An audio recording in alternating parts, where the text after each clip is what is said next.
ठंडी गीली मिट्टी मेरे हाथों को काट रही थी, लेकिन मुझे परवाह नहीं थी। मेरे कानों में मेरी बच्ची की वही रोज की चीख गूंज रही थी, अम्मा एक बार मिट्टी हटाकर मुझे बाहर निकाल लो, फिर तुम्हारी जिंदगी आसान हो जाएगी। मैंने नौकरानी के भेष में घूंघट से अपना चेहरा अच्छे से छुपाया। मेरी आंखें डर के मारे उस घर के दरवाजे पर जमी थीं, जहां वो दरिंदा, मेरा पति, किसी भी वक्त वापस आ सकता था। मेरे पास वक्त बहुत कम था। मैं बगीचे के उस कोने में एक छोटे से गड्ढे के ऊपर झुकी हुई थी, जहां मेरी आंखों के सामने मेरी नन्ही सी जान को दफनाया गया था। मैं आ गई मेरी बच्ची। मैंने रोते हुए जल्दी जल्दी मिट्टी हटाई। मेरा दिल गले में ही धड़क रहा था। मेरा सपना सच्चा था, वो जिंदा थी, वो यहीं पर थी। मेरा हाथ किसी सख्त चीज से टकराने की बजाय अचानक खाली जगह में चला गया। वो कब्र तो खाली थी। मैंने एक घुटकी हुई चीख सी निकाली, ये कैसे हो सकता है? वो कहाँ गई? यहाँ तो कुछ भी नहीं है। मैं पागलपन के दौरे पड़ते हुए उस खाली जगह को देख रही थी कि तभी अचानक से किसी ने मेरे कंधे पर हाथ रख दिया। मेरा नाम माधुरी है। मैं एक गरीब घराने में पैदा हुई थी, जहां होश संभालते ही मैंने सिर्फ भूख, चीजों की कमी और डर देखा था। हम 3 बहन भाई थे। मैं सबसे बड़ी और मुझसे छोटे मेरे 2 भाई थे। मेरे पापा जी कहने को मुझे घिन आती है, एक नंबर के नशेड़ी थे। उनकी जिंदगी का मकसद सिर्फ नशा करना था, चाहे उसके लिए उन्हें अपनी बेटी को मारना ही क्यों ना पड़े या फिर औलाद को बेचना ही क्यों ना पड़े। मेरी मम्मी एक जीती जागती लाश थी। वो सारा दिन लोगों के घरों में झाड़ू पोछा करती। उनकी सारी कमाई हम तीनों का पेट पालने और पापा के नशे की भेंट चढ़ जाती। पैसे किधर हैं? पापा रात को जब झूमते हुए घर में दाखिल होते और आते ही मम्मी पर झपटते। मम्मी सहम कर एक कोने में दुबक जाती। आज काम नहीं मिला था, बस राशन ही लेकर आई हूँ। राशन? वो घुर्राए। मेरा क्या होगा? मुझे पैसे चाहिए। और फिर वही रोज का तमाशा शुरू हो जाता। वो मम्मी को मारते, हम बच्चे सिसकते और आखिर में वो घर का जो कुछ भी बचा होता उसे उठाकर लेकर जाते। मुझे ही नरक की वजह से मेरी पढ़ाई छूट गई। मम्मी चाहती थी कि कम से कम मेरे भाई पढ़ लिख जाएं। वो उन्हें सरकारी स्कूल में भेजती और मैं 15 साल की उम्र में घर संभालने लगी थी। रोटियां पकाती और अपनी छोटी सी दुनिया के दुखों को समेटती। लेकिन मुझे नहीं पता था कि इससे भी बड़ा नरक मेरा इंतजार कर रहा है। मैं 15 साल की हुई तो एक रात पापा रोज की अपेक्षा ज्यादा खुश नजर आए। मम्मी उन्हें देखकर हैरान हुई। सुनो, माधुरी की मम्मी। उसने मम्मी को पुकारा। मैं उसकी शादी तय कर दी है। मम्मी के हाथ से आटे का बर्तन गिर गया। क्या? वो कांपती हुई आवाज में बोली। किससे? मेरी बच्ची अभी सिर्फ 15 साल की है। मैं उसकी शादी अभी नहीं करना चाहती। पापा ने एक शैतानी ठहाका लगाया। अरे पागल औरत, क्या चाहती है? ये सारी उम्र तेरे साथ यहाँ घरों में काम करती रहे। देख, मैं जुबान दे चुका हूँ। बहुत ही अमीर घराने का आदमी है। ऐश करेगी ये वहाँ सारी जिंदगी। मम्मी का चेहरा आंसुओं से भीग गया। उन्होंने पापा की तरफ देखा। उनकी आंखों में नफरत और बेबसी थी। कौन सा अमीर आदमी तुम्हें मिल गया? वो भी तुझ जैसे नशेड़ी को, जो तुझे तेरी बेटी को लेने के लिए राजी हो गया। सच बता, आखिर आखिरी बात क्या है? मेरी बच्ची को कितने में बेचा है तूने? उसका सौदा कर दिया? जुबान संभाल कर बोल। पापा मम्मी पर दहाड़े। मैंने जो कह दिया सो कह दिया। कल ही इसकी शादी है, इसको तैयार कर देना। मम्मी जमीन पर गिरकर रोने लगी। मैं अपनी बेटी को इस आग में नहीं झोंकूंगी। वो अभी गुड़िया से खेलने की उम्र में है। भगवान का वास्ता है, उस पर रहम करो, तो फिर देख ले अपना अंजाम। पापा ने लात उठाई। मैं और मेरे भाई मम्मी से लिपट कर रोने लगे। उस रात हम में से कोई भी नहीं सोया। अगले दिन वो नरक सचमुच हमारे दरवाजे पर आ गया। एक 40 साल का आदमी, मेरे बाप की उम्र का, 6-7 आदमियों के साथ हमारे घर आ गया। उसकी आंखें मुझे ऐसे घूर रही थीं जैसे कोई कसाई बकरी को देखता है। यही वो आदमी था जिससे मेरी शादी होने जा रही थी। मम्मी ने बहुत मिन्नतें की, उसके पैर भी पड़े। भगवान के लिए मेरी बच्ची पर रहम करो, ये बहुत छोटी है। लेकिन पापा ने मम्मी को धक्का देकर कमरे के अंदर बंद कर दिया और पंडित को बुला लिया। मेरी शादी जबरदस्ती हो गई। बाद में मुझे पता चला कि उस आदमी की पहले ही 5 बेटियां थीं और पहली बीबी को उसने तलाक देकर इसीलिए घर से निकाल दिया था क्योंकि वो बेटा पैदा करके नहीं दे सकी। उसे बेटे की बहुत इच्छा थी और इसी इच्छा को पूरा करने के लिए उसने मेरे पापा को इतने पैसे दिए थे कि उसका कई महीनों का नशा पूरा हो सकता था। पापा ने मेरी शादी करवाते ही मुझे उस दरिंदे के साथ विदा कर दिया। मैं रोती रही, चिल्लाती रही, चीखती रही, अपनी मम्मी को पुकारती रही, लेकिन किसी ने मेरी नहीं सुनी। उसका घर हमारे कच्चे मकान के जैसा नहीं था, पक्का और बहुत बड़ा था, लेकिन वहां वीरानी और खौफ का राज था। जैसे ही मैंने उसके घर में कदम रखा तो 5 छोटी डरी सहमी सी लड़कियां कोने में दुबकी हुई दिखीं। उनकी आंखों में वही डर था जो मेरी आंखों में था। मेरा पति, वो 40 साल का दरिंदा, मुझे अंदर धकेलते हुए घर आया। अंदर उसकी सबसे बड़ी बेटी की उम्र तकरीबन मेरे जितने ही थी, शायद 16 साल की। वो सब बहुत मासूम थी। मैंने हिम्मत करके उसकी बड़ी बेटी की तरफ देखा, शायद मुझे उसमें कुछ हमदर्दी मिल जाए, लेकिन जैसे ही उस लड़की ने मेरी तरफ कदम बढ़ाना चाहा, मेरा पति बिजली की तरह उस पर गरज पड़ा, खबरदार, अपना मनहूस साया इस पर मत डालना। उसने उसे जोर से थप्पड़ मारते हुए कहा, कहीं ये भी तेरे जैसी ही बेटियां पैदा करके ना दे दे मुझे। वो बच्ची रोती हुई पीछे हट गई। मैं दहलीज पर ही जमी रही। उस आदमी यानी मेरे पति ने अपनी बेटी पर हाथ उठाया था, वो भी सिर्फ इसलिए क्योंकि उसने मेरी तरफ हमदर्दी से देखने की कोशिश की थी। अंदर आओ, उसने मुझे बाजू से पकड़ा और खींचते हुए अंदर किया। उसकी गिरफ्त लोहे की पकड़ जैसी थी। और तुम सब, उसने अपनी बेटियों की तरफ घूर कर देखा, अपने अपने कामों में लग जाओ, और खबरदार जो कोई भी इसके आसपास नजर आया। 5 लड़कियां, जिनमें सबसे छोटी शायद 6 या 7 साल की होगी, सहम कर खामोशी से किचन में और दूसरे कमरों में बिखर गईं। उनके चेहरों पर ऐसा डर था जैसे वे किसी शहर के पिंजरे में रह रही हों। मुझे एक साफ सुथरे कमरे में लाकर छोड़ दिया गया। ये घर मेरे बाप के घर से 1000 गुना बेहतर था, लेकिन यहाँ की हवा में घुटन और वहशियत थी। देखो, उसने मेरे पास बैठते हुए कहा। उसकी आवाज में अब अजीब सी नरमी थी जो उसके गुस्से से भी ज्यादा डरावनी थी।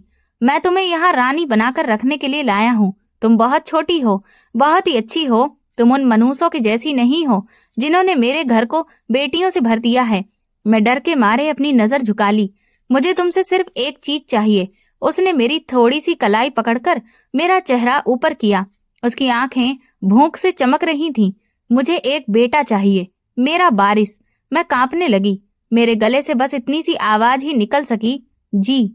अगर तुमने मुझे बेटा दे दिया, उसने मुस्कुराते हुए कहा, तो ये सारी दौलत, ये घर, सब कुछ तुम्हारा हो जाएगा। मैं तुम्हें अपनी पलकों पर बिठाकर रखूंगा। उसकी मुस्कुराहट अचानक गायब हो गई। अगर तुमने भी उसे पहले वाली औरत की तरह मुझे मायूस कर दिया तो फिर अंजाम तुम जानती हो। मैं क्या जानती थी? मुझे सिर्फ इतना पता था कि उसने अपनी पहली पत्नी को 5 बेटियों के बाद घर से निकाल दिया था। अब सबसे बड़ी बेटी, जिसका नाम बाद में मुझे पायल पता चला, वो दरवाजे पर खड़ी हिचकियां खा रही थी। पापा, खाना लगा दूं? हाँ लगा, वो दहाड़ा, और इसके लिए अलग से अच्छी पनीर की सब्जी और दूध भी लेकर आ। जिंदगी के दिन उसी डर में गुजरने लगे। मैं उस घर में कैद थी। पायल और उसकी बहनें मुझसे दूर रहती थीं। मेरा पति, जिसे सब सरदार कहते थे, उन बच्चियों पर जुल्म का कोई मौका हाथ से नहीं जाने देता था। एक दिन सबसे छोटी बेटी मीरा खेलते हुए हंस पड़ी। सरदार घर आया और उसकी हंसी की आवाज सुनकर उसका पारा चढ़ गया। किस बात की खुशी मना रहे हो? वो चिढ़ गया। तुम्हारी मनहूस हंसी सुनकर ही मेरा दिन खराब हो जाता है। उसने मीरा को बालों से पकड़कर खींचा। पापा छोड़ दीजिए, मुझे दर्द हो रहा है, वो चिल्लाने लगी। पायल भाग कर आई। पापा, भगवान के लिए, वो भी बहुत छोटी है, उसे माफ कर दीजिए। तू बनेगी इसकी वकील? उसने पायल को भी एक थप्पड़ मार दिया। तुम सब मेरी दुश्मन हो। तुम सबने मिलकर मेरी जिंदगी नरक बना दी है। अब बस बहुत हो गया है। मैं कमरे के दरवाजे से ये सब देख रही थी और कहीं भी रही थी कि मेरी हिम्मत ही नहीं थी कि मैं आगे बढ़कर उन्हें रोक सकूं। फिर एक दिन मेरी तबीयत खराब होने लगी।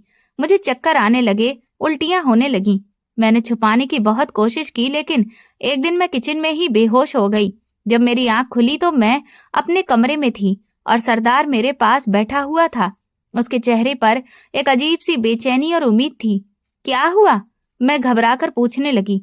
तेरी तबीयत खराब हो गई थी, उसने कहा। चल उठ, डॉक्टर के पास चलते हैं। मैं हैरान रह गई कि ये इंसान जो अपनी बेटियों के साथ बुरा करता था, मुझे डॉक्टर के पास लेकर जा रहा था। वो डॉक्टर एक अधेड़ उम्र की औरत थी। उन्होंने मेरा चेकअप किया और फिर सरदार से कहा, बधाई हो सरदार साहब, आप पिता बनने वाले हैं। एक लम्हे के लिए सरदार के चेहरे पर ऐसी खुशी आई जो मैंने पहले कभी नहीं देखी थी। वो तकरीबन नाचने ही लगा। सच कह रही हैं डॉक्टर साहिबा जी? बिल्कुल। उसने जेब से नोटों की गड्डियां निकाली और डॉक्टर की टेबल पर रख दी।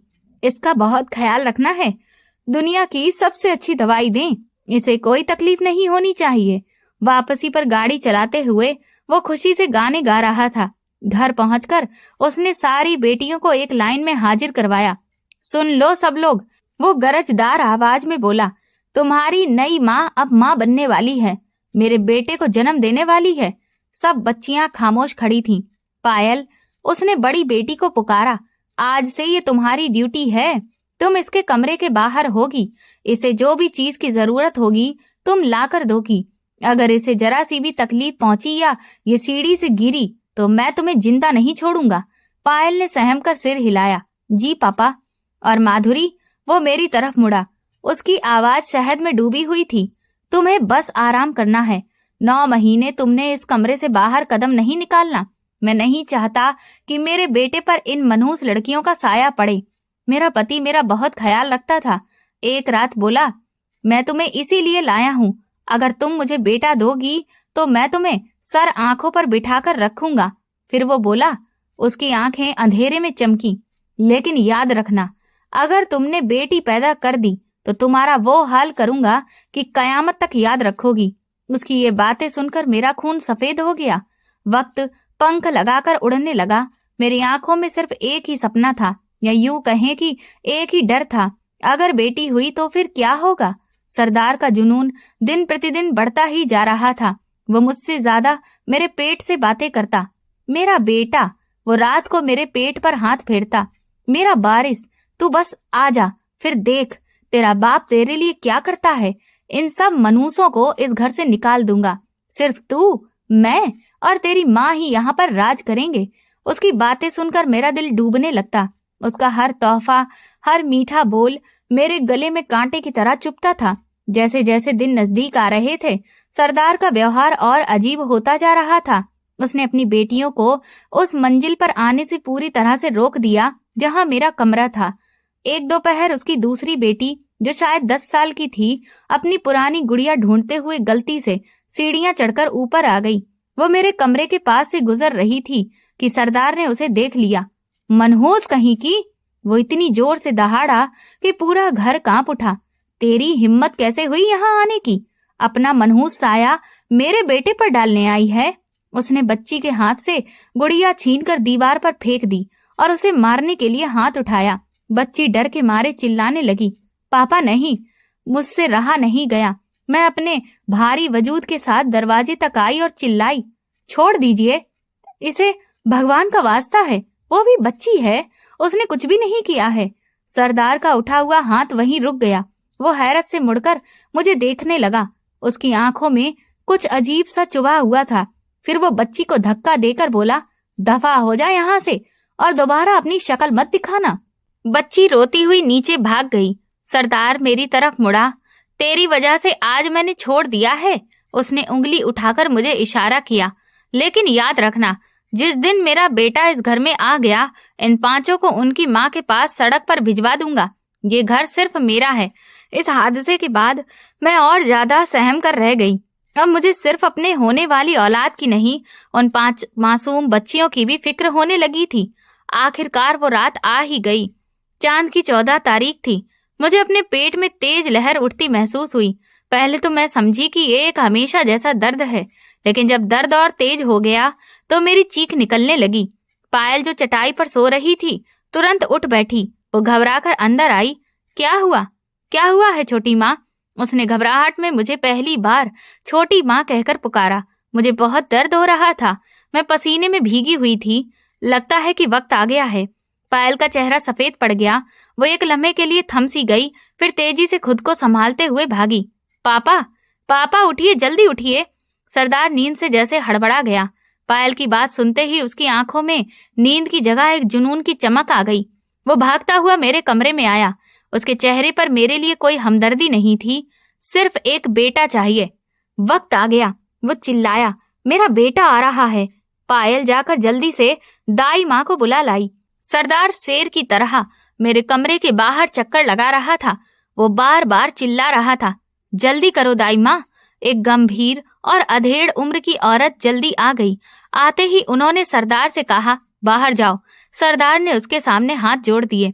मुझे बेटा चाहिए, तुम जो मांगोगी तुम्हारी झोली भर दूंगा। लेकिन दाई माँ ने टोका, सब भगवान के हाथ में है, जो उसकी इच्छा होगी वही होगा। बाहर जाकर बस भगवान से प्रार्थना कर। दरवाजा बंद हो गया। मेरी चीखों से पूरा घर गूंजने लगा।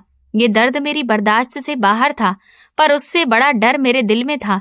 कमरे के बाहर सरदार बेचैनी से टहल रहा था और एक कोने में पायल अपनी बहनों को सीने से लगाए चुपचाप आंसू बहा रही थी। वो सब मेरे लिए नहीं, मेरे होने वाले बच्चे के लिए प्रार्थना कर रही थी। कई घंटे मौत और जिंदगी के बीच कमरे में किसी कुहासे की तरह गुजरे और फिर कुछ ही घंटे के बाद एक नन्ही सी जान की आवाज ने उस खामोशी को तोड़ा।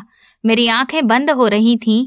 मैं पूरी तरह बेहोश पड़ी थी, लेकिन मैं सरदार के कदमों की भारी आवाज सुन रही थी जो दरवाजे की तरफ चल रही थी। दरवाजा खोलो, वो चिल्लाया। क्या हुआ? बेटा हुआ है ना? दाई माँ ने दरवाजा खोला। वो थकान से चूर थीं और उनके चेहरे पर एक अजीब सा डर और हमदर्दी थी। उनके हाथ में एक सफेद कपड़े में लिपटा नन्हा सा वजूद था। सरदार मुबारक हो, उसने कांपती हुई आवाज में कहा। भगवान का आशीर्वाद है। सरदार घुर्राया। सीधा बता दे, बेटा है या बेटी?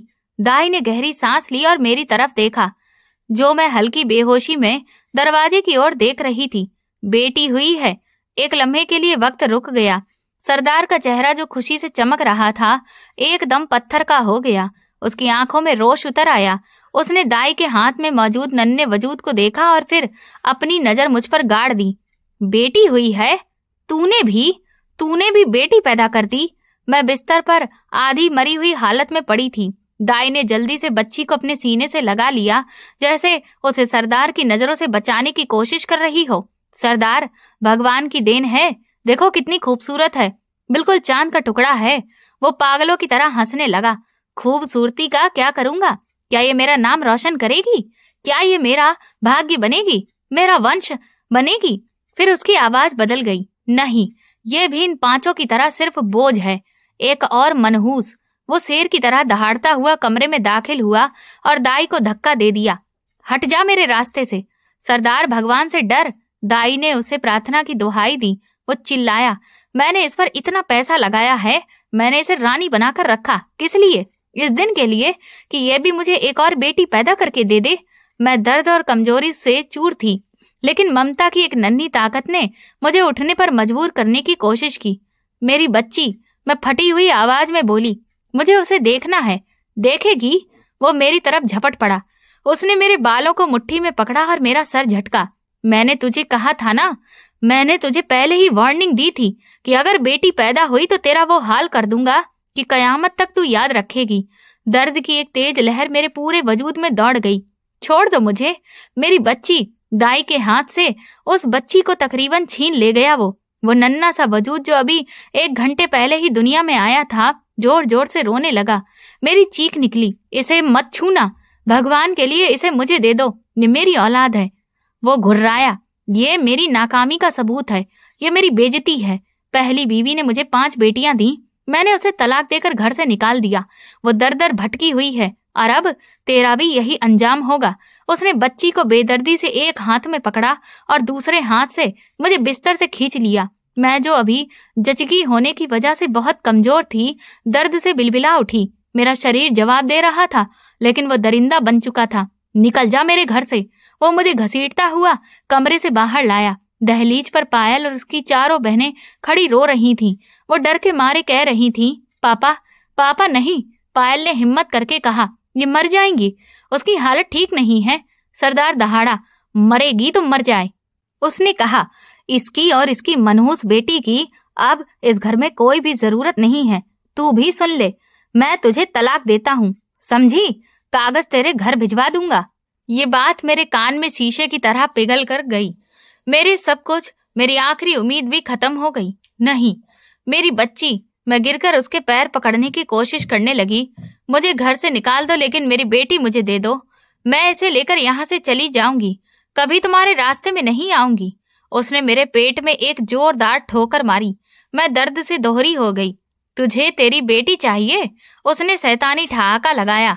तुझे तेरी बेटी देता हूँ, हमेशा के लिए। उसने एक नजर उस नन्हे से वजूद पर डाली जो सर्दी और डर के मारे नीला पड़ता जा रहा था। पायल, वो अपनी बेटी पर चिल्लाया, अंदर से बगीचे वाला बेलचा लेकर आ, जल्दी से बेलचा ला। मेरा खून रगों में ही जम गया। नहीं, मैं डर के मारे उसकी तरफ देखने लगी। नहीं, तुम ऐसा नहीं कर सकते। ये अभी जिंदा है। ये तुम्हारी अपनी बेटी है, ये मेरी बेटी नहीं है। ये एक मनहूस है। उसने मुझे और तेज धक्का देते हुए घर के दरवाजे से बाहर फेंक दिया। मैं ठंडी पथरीली जमीन पर जा गिरी। और तू? उसने मुझे धमकी दी। अगर तूने किसी से एक शब्द भी कहा तो याद रखना, मैं उल्टा इल्जाम तुझ पर लगा दूंगा कि तूने ही इसे मारा है। सारी उम्र फिर तू जेल में सड़ेगी। मैंने दरवाजे की चौखट पकड़कर उठने की कोशिश की। नहीं, मुझ पर रहम करो, भगवान का वास्ता है। उसने मेरे हाथ पर पैर रख दिया। मेरी चीख निकल गई। देख अपनी आंखों से अपनी बेटी का अंजाम। उसने पायल से, जो रोते हुए बेलचा लेकर आ रही थी, बेलचा छीना और बगीचे के कोने की तरफ भागा। दरवाजे पर पड़ी बेबसी से मैं ये सब देख रही थी। उसने मेरे सामने ही अपने घर के बगीचे में एक छोटा सा गड्ढा खोदना शुरू कर दिया। नहीं, मैं नहीं करती रही। ये जुल्म ना करो, मैं चिल्ला रही थी। कोई है? कोई बचा लो मेरी बेटी को, ये इसे जिंदा दफना रहा है। लेकिन उस वक्त वहां कोई नहीं था, सिर्फ मैं, वो दरिंदा और उसकी 5 सिसकती हुई बेटियां जो दूर खड़ी रो रही थीं। उसने एक गड्ढा खोदा, एक नफरत भरी नजर मुझ पर डाली और फिर उसने मेरी नन्ही सी बेटी को, मेरे शरीर के हिस्से को गड्ढे में फेंक दिया। नहीं, मैंने अपनी सारी ताकत जमा करके उसकी तरफ बढ़ने की कोशिश की, लेकिन वो मुझसे पहले ही मिट्टी डालना शुरू कर चुका था। मेरी आंखों के सामने मेरी बेटी की आखिरी दबती हुई चीख और फिर लंबी खामोशी सुनाई दी। उसने जल्दी जल्दी गड्ढे को मिट्टी से ढका और ऊपर से दबाया और मेरी तरफ आया। देख लिया? उसने मेरे चेहरे पर थूका। अब दफा हो जा यहाँ से, और अगर जिंदा रहना चाहती है तो अपना मुंह बंद रखना। उसने मुझे घर से बाहर धकेला और दरवाजा मेरे मुंह पर बंद कर दिया। मैं वहीं सड़क पर गिर गई। मेरा शरीर टूट रहा था, मेरी आत्मा मर चुकी थी, लेकिन मेरी आंखें उस ताजा मिट्टी के ढेर पर जमी थीं। मेरी बेटी की वो कब्र, ये ठंडी काली रात, और मैं एक बेजान लाश की तरह उस जुल्म के दरवाजे के बाहर सड़क पर पड़ी थी। मेरा शरीर टूट चुका था। दर्द की एक तेज लहर और उसकी ठोकर और तलाक का जहर सब मिलकर मेरी आत्मा को कुचल रहे थे। लेकिन ये सब दर्द उस नजारे के सामने कम था जो मेरी आंखों में जम गया था। मेरी बेटी, मेरी नन्ही सी जान और वो ताजा मिट्टी का ढेर। नहीं, मेरे गले से घुटी हुई सिसकी निकली। वो अभी जिंदा थी। मैंने उसका रोना सुना था। उसने उसे जिंदा ही दफना दिया था। मैंने खुद को घसीटने की बहुत कोशिश की। मेरे अंदर की माँ मुझसे कह रही थी, उठो माधुरी, उस मिट्टी से निकालो उसे, अपनी बच्ची को निकाल लो। लेकिन मेरे शरीर में हिम्मत ही नहीं थी और मेरा दिमाग सरदार के आखिरी शब्दों को दोहरा रहा था कि अगर किसी को बताया तो उल्टा इल्जाम तुझ पर ही लगा दूंगा। सारी उम्र फिर जेल में सड़ेगी। मैं जेल जाने से नहीं डरती थी, लेकिन मैं जानती थी कि वो एक बहुत ही धूर्त है। वो मुझे ही कातिल साबित कर देगा। मैं अपनी बेटी को बचा न सकी और अब मैं उससे इंसाफ भी नहीं दिला सकती थी। आसमान पर तारे भी जैसे मेरी बेबसी पर रो रहे थे। मैंने अपनी सारी बची हुई हिम्मत को इकट्ठा किया। मुझे यहाँ से जाना था। अगर मैं यहाँ मर गई तो मेरी माँ को कभी पता नहीं चलेगा कि उसकी बेटी के साथ क्या हुआ है। मम्मी, मैं लड़खड़ाती हुई उठी। मेरे कपड़े खून और मिट्टी से लथपथ थे। मैं दीवारों का सहारा लेती हुई बढ़ती जा रही थी, गिरती जा रही थी, संभलती जा रही थी। उस नरक से दूर अपनी माँ के कच्चे घर की तरफ जाने लगी। हर एक कदम एक नरक था। हर सांस सीने में कांटे की तरह चुभ रही थी। कई घंटे बाद जब सुबह की एक किरण पड़ी तो मैं अपने दरवाजे पर पहुंची। मैंने दरवाजा खटखटाने के लिए हाथ बढ़ाया, लेकिन मुझ में इतनी ताकत भी नहीं थी कि मैं दस्तक भी दे सकूं। मैं वहीं चौखट पर ढेर हो गई। शायद मेरे गिरने की आवाज से ही मम्मी की आंखें खुल गईं। उन्होंने दरवाजा खोला। कौन है? मम्मी ने नींद में डूबी आवाज में पूछा और फिर उनकी नजर मुझ पर पड़ी। एक लम्हे के लिए वो मुझे पहचान ही नहीं पाई। माधुरी, उनकी चीख निकल गई। मेरी बच्ची, ये तेरा हाल क्या बना है? उन्होंने मुझे सहारा देकर अंदर खींचा। मेरे भाई भी जाग गए। वो मुझे उस हालत में देखकर सन्न रह गए। किसने किया ये? उस जालिम ने। मम्मी दहाड़े मार मार कर रोने लगी। तू तो प्रेग्नेंट थी ना, फिर तेरा बच्चा कहाँ है? मैं कुछ न बोली, बस उन्हें देखकर रोती रही। बोल माधुरी, चुप मत रहे। क्या उसने तेरे बच्चे को भी? मम्मी का दिल जैसे किसी अनहोनी के खौफ से बैठ गया। मैं सरदार की धमकी को याद करने लगी। मैं अपनी माँ को किसी मुसीबत में नहीं डाल सकती थी। मैं जानती थी कि मेरा नशेड़ी बाप गायब है और अम्मा पहले ही बड़ी मुश्किल से गुजर रही थीं। मैंने अपनी जिंदगी का सबसे बड़ा झूठ बोला। अम्मा, मैं हिचकियों के बीच बोली, बच्ची मरी हुई पैदा हुई थी। हे भगवान! माँ ने अपना सीना पीट लिया। मेरी बच्ची की किस्मत, उसे बेटा चाहिए था। मैंने कांपती आवाज में कहानी गढ़ दी। जब मरी हुई बेटी पैदा हुई तो उसने गुस्से में मुझे मारा और तलाक देकर घर से निकाल दिया। जालिम, दरिंदा! मम्मी मुझे सीने से लगाकर फूट फूट कर रो पड़ी। उसने तुझे इस हालत में निकाल दिया? तेरी तबीयत इतनी खराब है? मम्मी ने जल्दी से पानी गर्म किया, मेरे जख्म साफ किए। मुझे बुखार हो रहा था। मेरा पूरा वजूद आग की तरह तप रहा था। पापा कहाँ हैं? मैंने बेहोशी की हालत में पूछा। मम्मी ने कड़वाहट से कहा, वो तो कई दिन से घर नहीं आया, न जाने कहाँ मर गया है। अच्छा ही है, अगर वो होता तो इस हाल में तुझे देखकर भी पैसे मांगता। मम्मी ने मुझे बिस्तर पर लिटा दिया। मेरे भाई मुझे सुन्न हुई नजरों से देख रहे थे। सो जा मेरी बच्ची, सो जा। मम्मी मेरे बाल सहलाने लगी। सब ठीक हो जाएगा। कैसे ठीक होता? मेरी आंखें बंद होती तो मुझे वो ताजा कब्र नजर आती। तेरी बेटी की लाश नहीं, उसकी जिंदा चीखें मेरे कानों में गूंज रही थीं। दिन हफ्तों में बदलने लगे। माँ मेरी सेवा करती रही। मेरे शरीर के जख्म तो भरने लगे, लेकिन मेरी आत्मा का जख्म नासूर बन गया था। मैं दिन रात एक कोने में गुमसुम बैठी रहती, न कुछ खाती न पीती, बस शून्य में घूरती रहती। माधुरी, कुछ तो बोल। मम्मी मेरे सामने रोटी का टुकड़ा लेकर आती। ऐसे तो तू गल गल कर मर जाएगी। मरने ही तो आई हूँ मम्मी, मैं बेजान आवाज में कहती। ऐसी बातें ना कर, ये कहकर वो मुझे झिड़क देती। तेरे भाइयों को देख, मेरा सहारा बन। मैं कैसे सहारा बनती? मैं तो खुद बेसहारा थी। फिर एक रात वो हुआ, मैं रोते रोते सो गई थी। मैंने सपना देखा। मैं उस बगीचे में खड़ी थी। रात का अंधेरा था, लेकिन चांद की रोशनी में मुझे वो छोटी सी कब्र साफ नजर आ रही थी। मैं वहीं खड़ी कांप रही थी। तब मुझे मिट्टी के नीचे से किलकिलाने की आवाज आई। अम्मा! मैं चौंक कर इधर उधर देखने लगी। कौन? अम्मा, यहाँ बहुत ठंडी है। आवाज उस कब्र के नीचे से आ रही थी। यहाँ बहुत अंधेरा है, मुझे डर लग रहा है। नहीं, मैं सपने में ही चिल्ला पड़ी। तू मर गई थी? नहीं अम्मा, मैं जिंदा हूँ। और फिर मैंने देखा कि मिट्टी के नीचे से एक नन्हा सा हाथ, छोटा सा हाथ मिट्टी से बाहर आया। नहीं, मैं पागलों की तरह चिल्लाकर उठ बैठी। मेरा पूरा शरीर पसीने में भीग गया था। मम्मी भागती हुई आई। क्या हुआ? क्या हुआ माधुरी? कोई बुरा सपना देखा? मैं हाँफ रही थी। अपनी अम्मा ने मुझे पानी पिलाया। क्या देखा तुमने? तुम इतना डर क्यों गई हो? मैं उन्हें कैसे बताती? वो मुझे पागल समझती। कुछ नहीं मम्मी, मैं बस ऐसे ही डर गई थी। मैंने वो रात आंखों में ही काट दी। क्या वो सचमुच सपना था या मेरा पागलपन? मैंने अपनी बेटी को मरे हुए पैदा होने का झूठ बोला था। अब मेरा दिमाग मुझसे खेल खेल रहा था। अगली रात मैंने सोने की बहुत कोशिश की। मैं डर रही थी, लेकिन नींद कहाँ। फिर वही बगीचा, वही कब्र। इस बार वो नन्ही सी जान मिट्टी के ऊपर बैठी थी। वो थोड़ी बड़ी लग रही थी, जैसे कुछ महीनों की हो गई हो। उसने मेरी तरफ देखा और मुस्कुराई। मम्मी, तुम आ गई? मैं रोते हुए उसकी तरफ भागी। मेरी बच्ची! मम्मी, मुझे यहाँ से निकालो, उसने मासूमियत से कहा। मैं कब्र से कब से तुम्हारा इंतजार कर रही हूँ। मम्मी, एक बार मिट्टी हटाकर मुझे बाहर निकालो, फिर तुम्हारी जिंदगी आसान हो जाएगी। तुम पिछली सारी बातों को भूल जाओगी। मैंने उसे गोद में उठाने के लिए हाथ बढ़ाया और मेरी आंख खुल गई। मेरा दिल जोर जोर से धड़क रहा था। ये सिर्फ सपना नहीं था, ये एक संदेश था। तुम्हारी जिंदगी आसान हो जाएगी। उसके शब्द मेरे कानों में गूंज रहे थे। मुझसे रहा नहीं जा रहा था। मुझे सच जानना था। मुझे उस कब्र तक वापस जाना था। हे भगवान, हे राम!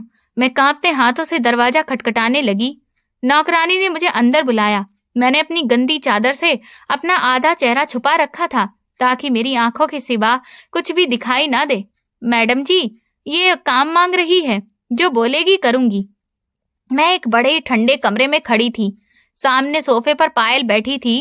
वो पिछले कुछ महीनों में कमजोर और सफेद पड़ गई थी। उसके चेहरे पर वही पुराना डर था। उसने मुझे सर से पांव तक देखा। क्या नाम है तुम्हारा? उसने धीमी थकी हुई आवाज में पूछा। जी मैडम, प्रीति, मैंने अपना नाम बदलते हुए कहा। पहले कहाँ काम करती थी? मैडम जी, मजबूरी की मारी हूं, मेरा कोई नहीं है। बस रहने के लिए छत और 2 वक्त की रोटी दे दीजिए। मैं आपकी सारी बहनों का ख्याल रख लूंगी, घर पूरा चमका दूंगी। मैंने अपनी आवाज में जितनी बेचारगी ला सकती थी उतनी भर ली। पायल ने शायद मेरी बात में कुछ सच्चाई देखी।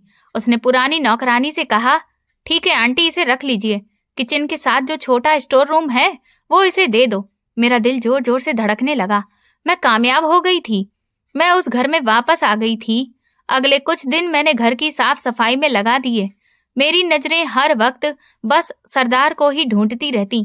वो घर पर ही था, लेकिन पहले से ज्यादा खामोश और चिड़चिड़ा हो गया था। वो अपनी बेटियों पर अब पहले से भी ज्यादा जुल्म करता था। एक दिन पुरानी नौकरानी ने मुझ पर कठोरता से कहा, कभी भी बगीचे के उस कोने की तरफ मत जाना। क्यों आंटी, वहां क्या है? मैंने मासूमियत से पूछा। उसने घबराकर इधर उधर देखा। बस सरदार साहब को वो जगह बिल्कुल पसंद नहीं है। कहते हैं वहां मनहूसियत है। तू बस अपना काम कर और उस जगह से दूर रहे। मनहूसियत? मेरी बेटी की कब्र उसे मनहूसियत लगती थी। मेरा शक पक्का हो गया। सपने सच्चे थे। वहां कुछ तो था जो वो छुपाना चाहता था। रातें मेरे लिए अब नरक बन गई थीं। मेरी बेटी हर रात मेरे सपने में आकर रोती थी, मम्मी बहुत देर हो रही है, मुझे निकालो, मुझे सर्दी लगती है। मैं तड़प कर उठ जाती। मैंने फैसला कर लिया, आज रात मैं वहां जाऊंगी। सरदार हर रोज की तरह शराब पीकर अपने कमरे में सो गया था। घर में सन्नाटा पसरा हुआ था। मैं दबे पांव किचन से निकली और बगीचे की तरफ बढ़ी। चांदनी रात थी। मुझे वो मिट्टी का ढेर दूर से ही दिखाई दे गया। वो थोड़ा धंस गया था। उस पर घास उगाई थी। मेरा दिल मेरे गले में आ गया। मेरी बच्ची। मैं रोते हुए उसकी तरफ बढ़ी। मैं अभी कुछ कदम ही दूर थी कि मुझे एक आहट सुनाई दी। कोई और भी वहां था। मैं जल्दी से एक घने पेड़ के पीछे छिप गई। मैंने देखा कि पायल वहां खड़ी थी। वो भी मेरी तरह छिपकर वहां आई थी। वो उस मिट्टी के ढेर के पास घुटनों के बल बैठ गई और फूट फूट कर रोने लगी। मैंने उसे सिसकते हुए सुना, मेरी बहन, मेरी छोटी बहन, मुझे माफ कर दे। मैं कुछ भी नहीं कर सकी। मैं वहीं जम गई। बहन? वो मेरी बेटी को अपनी बहन कह रही थी। मैंने सोचा शायद हमदर्दी में ऐसा कह रही हो, लेकिन फिर उसने कुछ ऐसा कहा कि मेरी सांसें रुक गईं। उसने जमीन पर हाथ मारते हुए कहा, काश, काश मैं उस दिन पापा को सच बता सकती। काश मैं उन्हें बता सकती कि तुम। वो कहते कहते रुक गई। उसने घबराकर पीछे देखा। मैंने जल्दी से सिर झुका लिया। वो कुछ देर और रोती रही, फिर जल्दी से उठकर वापस अपने कमरे की तरफ भाग गई। मैं पेड़ के पीछे से निकली। मेरा दिमाग सुन्न हो चुका था। काश मैं सच बता सकती कि तुम। क्या? आखिर पायल क्या जानती थी? मैं उस रात सो न सकी। पायल के शब्द मेरे कानों में गूंज रहे थे। अगले दिन मैंने थोड़ा और पायल के करीब होने की कोशिश की। वो किचन में अपनी बहनों के लिए रोटियां बना रही थी। उसकी आंखें रोने की वजह से सूजी हुई थीं। मैडम जी, मैंने उसके पास जाकर कहा, आप थक गई होंगी, लाइए मैं रोटी बना देती हूँ। पायल ने चौंक कर मेरी तरफ देखा। इस घर में उससे हमदर्दी से बात करने वाला कोई नहीं था। तुम? उसने हिचकी लेते हुए कहा। ठीक है, बना लो। मैं जल्दी जल्दी रोटियां पकाने लगी। उसकी सबसे छोटी बहन, जो शायद 7 साल की हो चुकी थी, डरते डरते मेरे पास आई। मैं मुस्कुराई और एक गरम रोटी पर घी लगाया, फिर चुपके से उसे पकड़ा दी। वो हैरत से मुझे देखकर मुस्कुराई और भाग गई। पायल ये सब देख रही थी। उसकी आंखों में एक अजीब सी नरमी आई। तुम्हारा कोई नहीं है प्रीति? उसने मुझसे पूछा। नहीं मैडम जी, मैंने अपनी आंखों में आंसू लाते हुए कहा। बस एक बेटी थी, वो भी भगवान को प्यारी हो गई है। इतना कहते ही पायल के हाथ से आटे का तसला नीचे गिर गया। क्या कहा तुमने? जी, मेरी बेटी थी। मैंने अपनी सिसकियां रोकते हुए कहा। वो बिल्कुल चांद का टुकड़ा थी, लेकिन उसके जालिम बाप ने। खैर, आप क्यों परेशान हो रही हैं? पायल का चेहरा सफेद पड़ गया था। वो तेजी से किचन से बाहर निकल गई, जैसे उसने कोई भूत देख लिया हो। मेरा शक अब यकीन में बदल गया था। पायल कुछ जानती थी। वो मेरी बेटी के बारे में कुछ बड़ा राज जानती थी। यही था वो सस्पेंस, यही था वो राज जिसकी तरफ मेरे सपने इशारा कर रहे थे। उस रात सरदार हर रोज की तरह और भी ज्यादा गुस्से में घर लौटा। शायद उसे कारोबार में कोई बहुत बड़ा नुकसान हुआ था। कहाँ हो तुम सब? वो दहाड़ता हुआ अंदर आया। आज मुझे पता चला है कि मेरी फैक्ट्री में चोरी हुई है और मुझे पूरा भरोसा है कि ये तुम मनहूसों में से ही किसी ने करवाई है। पापा, पायल कांपती हुई बाहर आई। हम तो घर से बाहर भी नहीं निकले, हमें क्या पता। अच्छा, मेरे सामने जवान चलाती है। उसने पायल को मारने के लिए हाथ उठाया और बालों से पकड़कर घसीटने लगा। पापा छोड़ दीजिए, भगवान के लिए, वो चिल्ला रही थी। मुझसे रहा नहीं गया। मैं भले ही इस वक्त एक नौकरानी के भेष में थी, लेकिन मैं एक माँ थी। साहब, मैं भागकर उनके बीच में आ गई। साहब छोड़ दीजिए, मैडम जी को छोड़ दीजिए, मेरी गलती है, मैंने ही इन्हें कहा था कि ये आपसे बात करें। सरदार का उठा हुआ हाथ रुक गया। उसने मेरी तरफ घूर कर देखा। उसकी नजर मेरे घूंघट के आर पार जाने की कोशिश कर रही थी। तू एक मामूली नौकरानी मेरी बेटी की वकालत करेगी? तेरी हिम्मत कैसे हुई? साहब, वो आपकी बेटी है, मासूम है। मैं उसके पैरों में गिर पड़ी। उसे माफ कर दीजिए। पायल हैरत से मुझे देख रही थी। आज तक किसी ने उसके बाप के सामने उसके लिए आवाज नहीं उठाई थी। सरदार ने मुझे ठोकर मारी। दफा हो जाए यहाँ से। और तू, उसने पायल को धक्का दिया, सुबह मेरी नजरों के सामने मत आना। वो गुस्से से बड़बड़ाता हुआ अपने कमरे में चला गया। मैं दर्द से कराहती हुई उठी। पायल भागकर मेरे पास आई। उसकी आंखों में आंसू थे। प्रीति, तुमने मेरे लिए मार क्यों खाई? उसने मुझे सहारा देते हुए पूछा। कोई बात नहीं मैडम जी, मैंने उसका हाथ पकड़ लिया। आप ठीक तो हैं? उसी रात जब सारा घर सो गया, पायल खुद मेरे स्टोर रूम में आई। मैं जाग रही थी। प्रीति, उसने दरवाजा बंद करते हुए कहा, तुम सच सच बताओ, तुम कौन हो? मेरा दिल धड़कना भूल गया। तुम कोई साधारण नौकरानी नहीं लगती।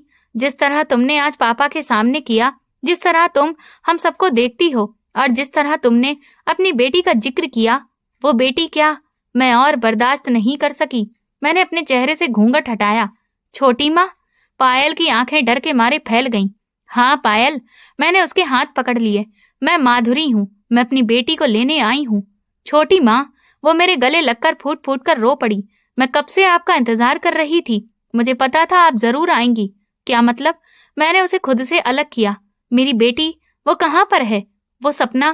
पायल ने रोते हुए जो इकरार किया, उसने मेरे पैरों तले की जमीन ही निकाल दी थी। छोटी माँ, उसे पापा ने उसे दफना दिया था। उसकी आवाज कांप रही थी। वो जिंदा थी। जिंदा थी? मैंने पायल को झंझोड़ा। ये तुम क्या कह रही हो? मैंने खुद देखा था। पापा ने उसे मिट्टी में ही। हाँ छोटी माँ, पायल ने अपनी आंखों से आंसू पोंछे। पापा ने उसे दफना दिया था। आपको तलाक देकर घर से निकाल कर खुद भी वो गुस्से में कहीं बाहर चले गए थे। मैं और मेरी बहनें वहीं खड़ी होकर रो रही थीं। तभी पापा के जाने के तुरंत बाद मुझे मिट्टी के ढेर से बहुत ही हल्की रोने की आवाज आई। नहीं, मेरी आंखें फैल गईं। हाँ छोटी माँ, पायल बोली। पहले तो मुझे लगा ये मेरा भ्रम है, लेकिन फिर वही आवाज आई। मैं रह ही नहीं सकी। मैं भागकर बेलचा ले आई और जल्दी जल्दी मिट्टी हटाई। आप भरोसा कीजिए छोटी माँ, वो जिंदा थी। वो सांस ले रही थी। उसने मिट्टी के अंदर भी आंखें खोली हुई थीं। मैं वहीं जमीन पर गिर पड़ी। मेरी बच्ची, मेरी जिंदा बच्ची। मैं पागलों की तरह हंस रही थी और वो रो रही थी। कहाँ है वो? वो कहाँ है? पायल, मुझे उसके पास लेकर चलो। छोटी माँ सुनिए। पायल ने मुझे संभाला। मुझे पता था अगर मैंने उसे इस घर में रखा तो पापा उसे दोबारा मार डालेंगे। वो बहुत कमजोर थी, सर्दी से नीली पड़ गई थी। फिर आपको मेरी मम्मी याद है, जिन्हें पापा ने 5 बेटियां होने पर घर से निकाल दिया था? हाँ, मैंने कहा पापा ने उन्हें तलाक देकर बेसहारा छोड़ दिया था, लेकिन वो नानी के घर के पास एक छोटी सी कोठरी में रह रही हैं। पायल ने बताया। मैं चुपके से उनसे मिलने जाया करती थी। उसी रात मैं उस नन्ही सी जान को कपड़े में लपेटकर पिछले दरवाजे से भागी और सीधा मम्मी के पास गई। तुम्हारी मम्मी के पास? हाँ छोटी माँ। पायल की आंखों में चमक थी। मैंने उन्हें सारी बात बताई। कहा मम्मी, ये हमारी छठी बहन है। ये माधुरी माँ की अमानत है। पापा ने इसे मारने की कोशिश की है, आप इसे बचा लीजिए। तो वो तुम्हारी माँ के पास है? मैंने बेताबी से पूछा। हाँ छोटी माँ, उसने मुस्कुराकर कहा। मम्मी ने उसे सीने से लगा लिया और बोली, जाको राखे साइयां, मार सके ना कोई। आपकी बेटी बिल्कुल ठीक है और मम्मी के पास सुरक्षित है। मुझे अभी जाना है, मैंने उठते हुए कहा। छोटी माँ, अभी नहीं। पायल ने मुझे रोका। रात बहुत हो गई है और पापा घर पर हैं। अगर उन्हें पता चल गया कि आप यहाँ हैं तो वो आपको और मुझे दोनों को जिंदा नहीं छोड़ेंगे और मम्मी के पास भी पहुंच जाएंगे। तो फिर अब कैसे? मैं तड़प उठी। कल पापा को किसी काम से दूसरे शहर जाना है, पायल ने तसल्ली दी। वो सुबह सुबह ही निकल जाएंगे। जैसे ही वो घर से जाएंगे मैं आपको मम्मी के पास ले जाऊंगी। बस आज की रात सब्र कर लीजिए। आज की रात? ये रात तो सदियों से भी लंबी थी। मेरी बेटी जिंदा थी और सांस ले रही थी। वो इस दुनिया में थी और मैं उससे सिर्फ कुछ घंटे दूर थी। पायल, मैंने उसका हाथ पकड़कर चूमा। तुम मेरे लिए किसी फरिश्ते से कम नहीं हो। तुमने मेरी जान बचाई है। कैसी बातें कर रही हैं छोटी माँ? उसने मुझे गले लगा लिया। वो मेरी भी तो बहन है। उस रात मैं एक पल के लिए भी नहीं सोई। बस स्टोर रूम में बैठी पायल का इंतजार करती रही। जब सूरज निकला, सरदार घर से गया और मैं अपनी बेटी को देखने के लिए तैयार थी। मेरे सपने सच थे। वो मुझे बुला रही थी, कह रही थी फिर तुम्हारी जिंदगी आसान हो जाएगी। हाँ, अब मेरी जिंदगी आसान होने वाली थी। सुबह हुई। मैं कान दरवाजे से लगाई थी। सरदार की आवाज आई। वो नौकरों को हिदायत दे रहा था। मैं 2 दिन के लिए जा रहा हूँ। जी पापा, पायल की धीमी सी आवाज आई। फिर गाड़ी स्टार्ट होने की आवाज और गेट बंद हो गया। वो चला गया था। मैं तुरंत कमरे से निकली। पायल मेरा ही इंतजार कर रही थी। चलिए छोटी माँ, उसने कहा, लेकिन आप इस हालत में नहीं जा सकती। उसने मुझे अपने कमरे में ले जाकर अपने कुछ कपड़े दिए। ये पहन लीजिए। मैंने जल्दी से कपड़े बदले। हम दोनों ने बड़ी सी चादर ओढ़ी और पिछले दरवाजे से निकल गईं। बाकी बेटियां कहाँ हैं? मैंने पायल से पूछा। वो स्कूल गई हैं। सफर छोटा था लेकिन मुझे लगा जैसे सदियां बीत रही हों। रिक्शा एक पुराने मोहल्ले की तंग गलियों में जाकर रुका। यहाँ से पैदल जाना होगा, पायल ने कहा। हम एक छोटे से कच्चे मकान के सामने रुके। पायल ने बड़ी ही जासूसी अंदाज में दरवाजे पर दस्तक दी। दरवाजा खुला। सामने एक औरत खड़ी थी। उम्र करीब 40 लेकिन दिखती 60 की थी। चेहरे पर थकान, दुख और सब्र की लकीरें थीं। उसने पहले पायल को देखा, फिर मुझे। मम्मी, पायल ने कहा, ये माधुरी माँ है। उस औरत की आंखों में एक लम्हे के लिए हैरत आई।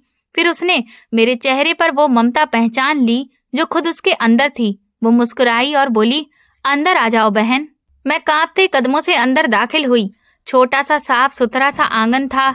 एक कोने में चारपाई बिछी थी और चारपाई पर एक कपड़ों के ढेर में वही थी, मेरी बेटी।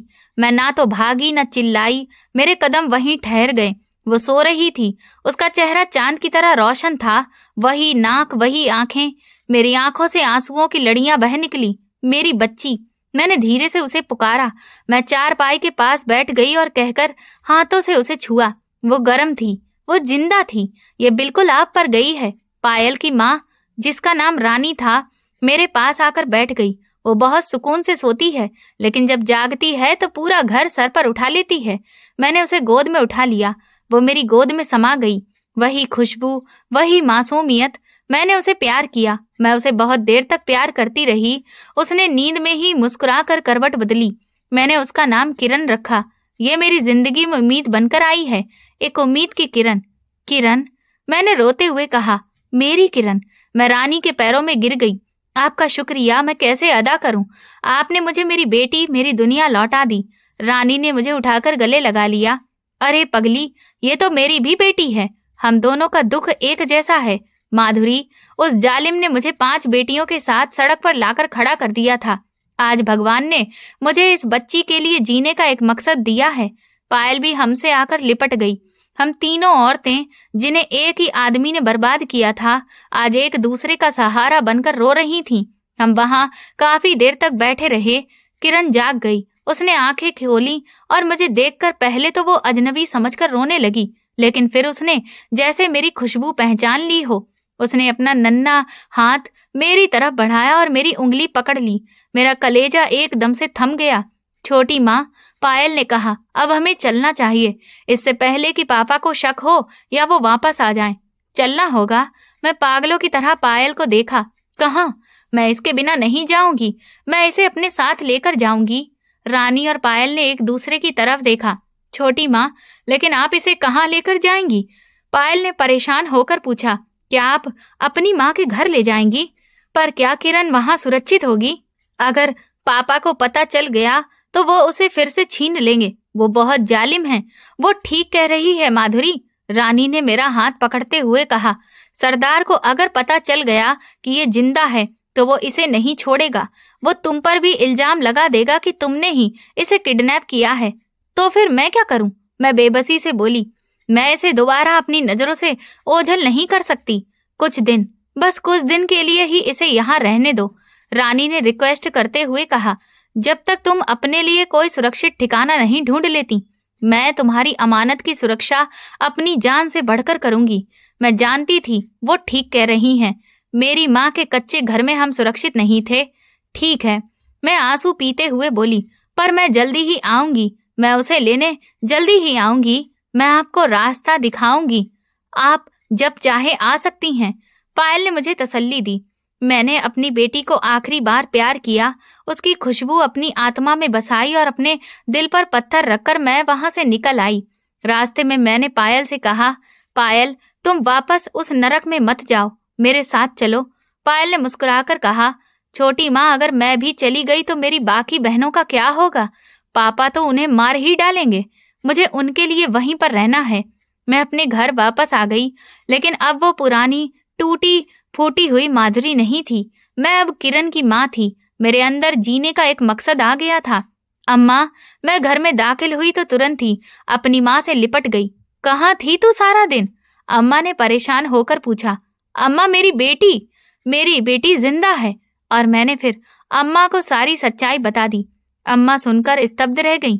हमें उसे लाना होगा, पर यहाँ नहीं। हमें अपना घर बनाना होगा। अपना घर? कैसे? मैं काम करूंगी, दिन रात मेहनत करूंगी। मैंने कहा, मेरे भाई भी अब बड़े हो गए हैं, हम मिलकर काम करेंगे। उसी दिन मैंने अपने दोनों भाइयों को पास बुलाया। मुझे तुम्हारी मदद चाहिए। उन्होंने मेरी पूरी कहानी सुनी। उनकी आंखों में खून उतर आया। बहन, हम तुम्हारे साथ हैं। हमने फैसला किया। अम्मा सिलाई कढ़ाई जानती थी, मेरे भाई मेहनत से मजदूरी कर सकते थे, और मैं सब कुछ कर सकती थी। हमने उसी मोहल्ले में एक छोटी सी दुकान किराए पर ली और हम अम्मा ने और मैंने घर से ही सिलाई का काम शुरू किया। मेरे भाइयों ने एक रेड़ी पर सब्जी बेचना शुरू कर दिया। दिन रात एक कर दिए हमने। मैं दिन में कपड़े सिलती, रात को कढ़ाई करती। मैं सोती नहीं थी। मुझे सिर्फ अपनी बेटी का चेहरा दिखाई देता था। अम्मा, बस थोड़े से पैसे और, फिर मैं अपनी किरण को ले आऊंगी। हमारा काम चल निकला। हमारी ईमानदारी और मेहनत रंग लाने लगी। हमने रेड़ी से और भी बड़ा किया।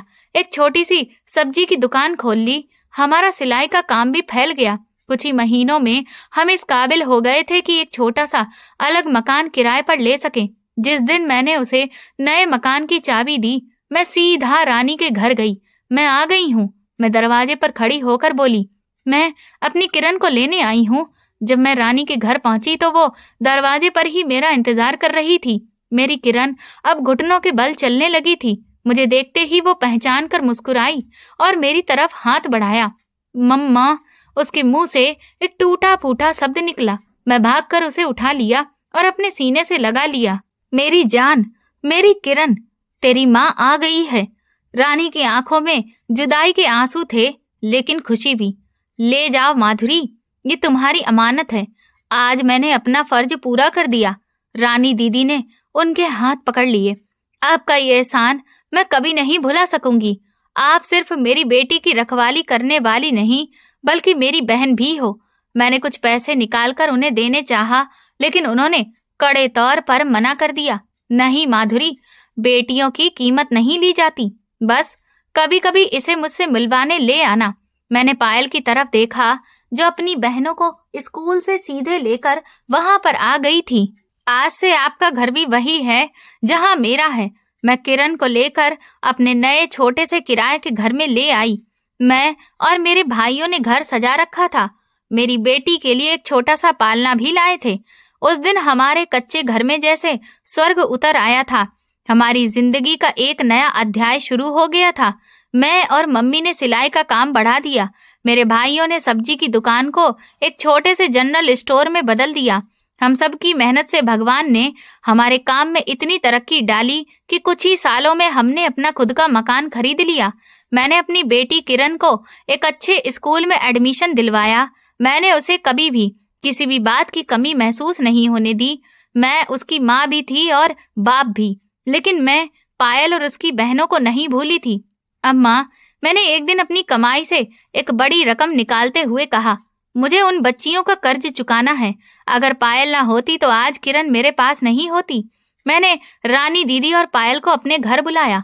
सरदार अभी भी वैसा ही था, बल्कि अब और ज्यादा चिड़चिड़ा हो गया था, लेकिन पायल अब उससे डरती नहीं थी। मैंने वो पैसे रानी दीदी को दे दिए। ये मेरी तरफ से नहीं बल्कि किरण की तरफ से हैं। अपनी बड़ी माँ और बहनों के लिए तोहफा है। उनकी पढ़ाई, उनकी शादी, ये आपकी जिम्मेदारी नहीं, मेरी है। रानी दीदी बहुत रोईं। मैंने रानी दीदी की मदद से पायल और उसकी बहनों की पढ़ाई पूरी करवाई और उनकी शादियां भी अच्छे घरों में करवाईं। मैंने रानी दीदी को भी अपने ही घर के पास एक छोटा सा घर लेकर दिया ताकि वो सुकून से रह सकें। आज मेरी बेटी किरण कॉलेज में पढ़ती है। वो खूबसूरत भी है और समझदार भी। मेरे भाइयों के अपने कारोबार हैं और उनकी भी शादियां हो चुकी हैं। अम्मा अब हमें देखकर बहुत खुश होती हैं। जहां तक सरदार की बात है तो उसका अंजाम बहुत बुरा हुआ। उसका सारा कारोबार, उसका गुरूर और उसका जुल्म सब उसकी बर्बादी का कारण बन गया। उसकी बेटियों ने भी उसे छोड़ दिया और वो आज अपने बड़े से वीरान घर में अकेला किसी मानसिक मरीज की तरह पड़ा है। उसने मुझसे और अपनी पहली पत्नी से माफी मांगने की बहुत कोशिश की, लेकिन हम अब बहुत आगे निकल आए थे। अक्सर लोग अब मुझसे कहते हैं, माधुरी अब तो सब कुछ सेट हो गया है, दूसरी शादी कर लो। मैं मुस्कुरा देती हूँ। मेरी बेटी मेरा सहारा है और मैं उसका। ये बात मैंने लोगों से सुन रखी थी कि मर्द के बिना कोई जिंदगी नहीं होती है एक औरत की। औरत मर्द के बिना अधूरी होती है। लेकिन मैंने अपनी जिंदगी में अपनी बेटी का बोझ खुद उठाया है ताकि कोई किसी पर बोझ ना बन सके। मैंने साबित किया कि औरत अगर चाहे तो अकेले भी एक पूरी और कामयाब जिंदगी गुजार सकती है। आज मेरी बच्ची मेरे पास है और साथ ही मेरे दिल को ये सुकून है कि मैं जुल्म के सामने हार नहीं मानी। मैं अपनी बच्ची के सहारे अपनी बाकी की जिंदगी भी इज्जत और सुकून से गुजार देना चाहती हूँ। ये पूरी कहानी काल्पनिक है। इसका किसी भी व्यक्ति, स्थान या वास्तविक घटना से कोई संबंध नहीं है। इसका उद्देश्य केवल मनोरंजन, शिक्षा और सस्पेंस आधारित कहानी को प्रस्तुत करना है। तो दोस्तों, आपको हमारी ये कहानी कैसी लगी मुझे कमेंट सेक्शन में जरूर बताएं। मेरे चैनल को सब्सक्राइब कर वीडियो को लाइक कर दें और वीडियो को हाइप भी दें। और ऐसी और भी रोमांचक कहानियां सुनने के लिए मेरे चैनल के साथ बने रहें। धन्यवाद।